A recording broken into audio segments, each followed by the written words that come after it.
Well, I'm now joined on the line from Kyiv by correspondent Emmanuel Chaz.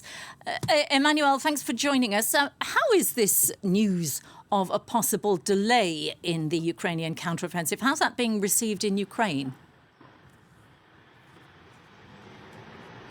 Hello, Angela. Well, first, I would like to touch upon what we've just heard with President Zelensky saying that it would be unacceptable to lose so many people if the army were to go forward now and were to do so without being ready. This really shows you just how much importance Ukraine places on the price of each and every single life of its soldiers. This is, I believe, something that we've seen throughout, and this would explain a delay in this counter-offensive. Now, we can also well imagine that President Zelensky is not going to announce a counter-offensive on television, on a public broadcaster. Indeed, those operations, such operation would be kept under wrap and nobody would know about it unless until it happens. Remember back in September when the counter-offensive, the successful counter-offensive, which allowed the liberation of the Kharkiv region in the northeastern part of the country,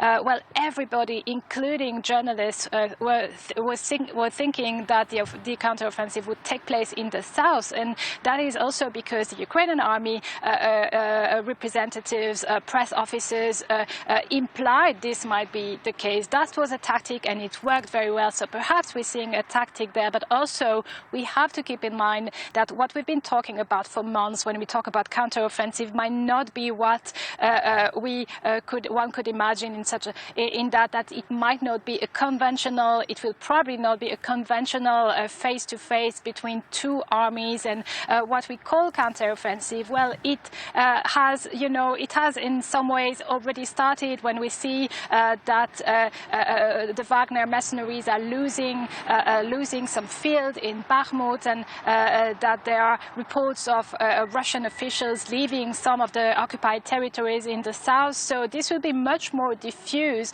rather than a counter-offensive as we can imagine, like a standoff between the two armies.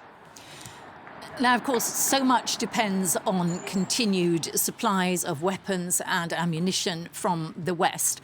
Are Ukrainians starting to worry that that support in the West might start to diminish, to decrease, and especially with upcoming elections in the US?